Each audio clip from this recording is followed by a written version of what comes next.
ዛሬ እንግዲህ ለፈጣን የፀጉር እድገት በቀላሉ በቤታችን በጣም በብዙ ዋጋ በውድ ዋጋ የምንገዛቸውን በቀላሉ እንዴት በቤታችን መስራት እንደምንችል አሳያችኋለሁ። የሚያስፈልገን ቅርንፉድ ነው። ቅርንፉዱን እንደዚህ ፍሬውን ሳይሆን በማሽን ትፈጩታላችሁ።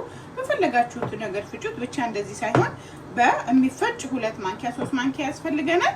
ኦኬ። እዛ ምንድነው የሚያስፈልገን? ዝንጅብል ነው። ባለፈው የዝንጅብል ውሃ አሳይቻችሁ በጣም ብዙዎቻችሁ ተጠቅማችኋል።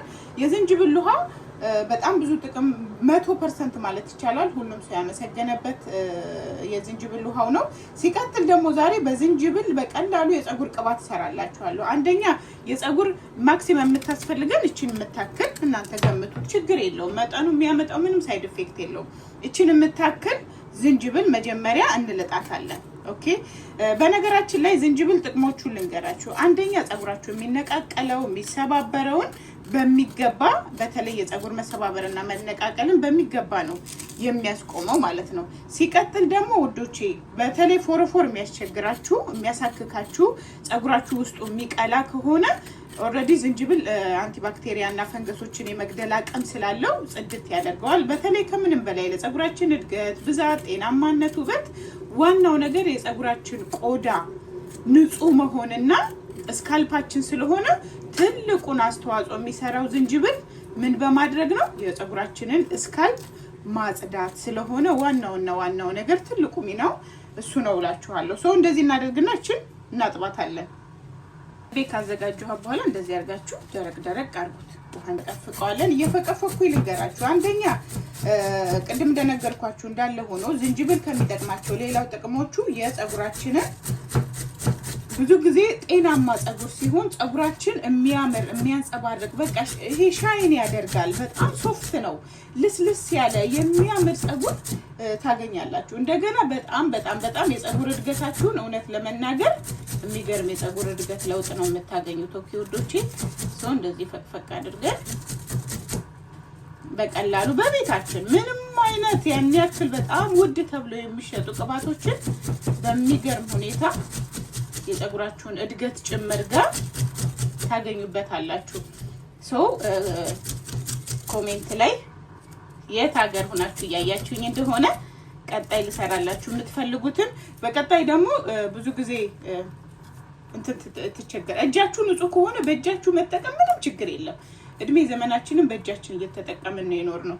ጓንት ምናምን የሚባል ነገር አለ። ጓንት ቢለበስ ጥሩ ነው፣ ግን እጃችሁ ንጹህ ከሆነ ከእጅ በላይ ምንም ነገር የለም። ሶ እንደዚህ አይነት ንጹህ ሳህን እናዘጋጃለን። ኦኬ። ከዛ የፈቀፈኳትን ዝንጅብል እጨምራለሁ ሳህኔ ላይ። ቅርንፉድ ደግሞ እንደምታውቁት ቅርንፉድ ከምንም በላይ ስፔሻሊ ከግንባራችሁ ላይ ራሱ ፀጉራችሁ የሚሸሽባችሁ ቅርንፉድ በጣም ፈጣን እድገት በጣም አሪፍ ለውጥ ታገኙበታላችሁ። ከዛ ይሄንን ቅርንፉድ እንደዚህ ፈጭቼ አዘጋጅቼዋለሁ። ምንድነው የማደርገው? 2 ማንኪያ የሚሆን የቅርንፉድ ፓውደሩን በቀላሉ በቅርንፉድና በዝንጅብል ብቻ ነው እንግዲህ ይሄንን ቅባት እያዘጋጀሁ ያለሁት። ከዛ ከፈለጋችሁ ውዶቼ ምንድነው የማደርገው? ይሄንን ኮኮናት ከፈለጋችሁ የኦሊቫ ኦይል ወይም የወይራ ዘይትም ካላችሁ አልመንድም ካላችሁ ያላችሁን የፀጉር ቅባት አልመንድም ካላችሁ ይችላል፣ ይሄኛው መሆን ይችላል። እንደገና ኦሊቭ ኦይል ኤክስትራ ቨርጂን ካላችሁ ኦሊቭ ኦይል መጠቀም ትችላላችሁ፣ የፈለጋችሁትን። ከዛ ኮኮናት አደርግበታለሁ። ስዊት አልመንድ ሴም ያላችሁን የሚበቃችሁን ያክል ቅባት ብዙ ሳታበዙ እንዲህ በቃኛል ብላችሁ ካሰባችሁ ታደርጉበታላችሁ። ካስተርም ካላችሁ ያጉሎ ዘይት፣ እኔ አጋጣሚ ሙስተርድ አለኝ፣ እቺን ትንሽ አደርግባታለሁ። ችግር የለውም። እናንተ ቤት ውስጥ ያለውን ቅባት መጠቀም ትችላላችሁ። ኦኬ። ከዛ ወዶቼ ይኸው ያደረኩትን እንደዚህ አድርጌ በብረት ድስታችሁ ውሃ ታደርጉና ጠርሙስ በማይፈነዳ ጠርሙስ በየትኛው ጠርሙስ ማለት ነው እንደዚህ ማስቀመጥ የምትችሉ። ከፈለጋችሁ ብረት ድስት ጥዳችሁ ከብረት ድስቱ ላይ ብረት ድስት ማድረግ ትችላላችሁ እናንተ እንደፍላጎታችሁ። ለምን ለኔ ይሄ ምንም አይሰበርም ውሃ ላይ ብጥደው። ሶ ውሃ ታደርጉና ከውሃው ላይ ሳህናችሁን አድርጋችሁ ማክሲመም 30-40 ደቂቃ እንደዚህ አድርጋችሁ ትተውታላችሁ ጋዙን። ይሄው ውዶቼ እንደዚህ አድርጋችሁ አማስሉት። እሺ ቀስ እያላችሁ ማማሳይ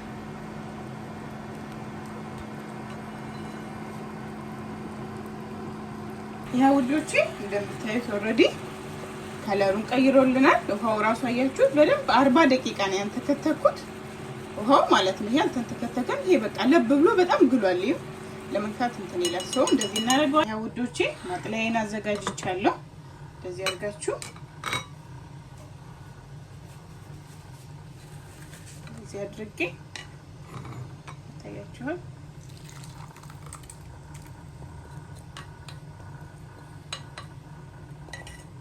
ይቀስ ብሎ በደንብ ይጠላል። አሁን በቃ ሬዲ ሆኖ ቀባትም ትችላላችሁ። ተቀብታችሁ መተው። ግን ምን ጊዜም ሽታው ዋው ሽታው ያበደ ነው። በጣም ነው ሽታው ደስ የሚለው። የሚረብሽ ሽታ የለውም። እንደዚህ አድርጋችሁ በደንብ ምጥጥ እስኪል ድረስ ከዛ ይሄንን በሳምንት 2 ብትጠቀሙ የእውነት ታመሰግኑኛላችሁ። ፀጉራችሁ በጣም ያድጋል። ፎሮፎር የሚባል ማሳከክ የሚባል ነገር አይኖርም።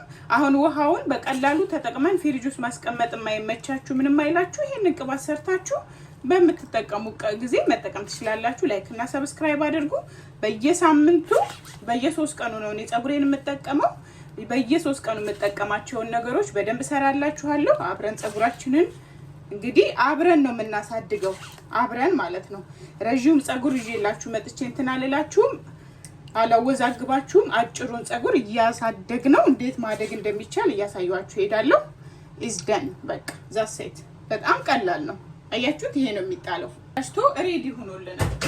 ይሄው በቀላሉ በቃ ይሄንን በሳምንት 2 በነገራችን ላይ ቅባት ስትቀባ አሁን ይሄ ትኩስ ነው። በጣም ትንሽ ቀዝቀዝ ይበልና ለብ እንዳለ ብዙ ጊዜ ለብ ያለ ቅባት ስንቀባ የፀጉራችንን ብለድ ሰርኩሌሽን በደንብ አክቲቭ ስለሚያደርገው ሞር ፈጣን እድገት እንዲኖር ያደርገዋል።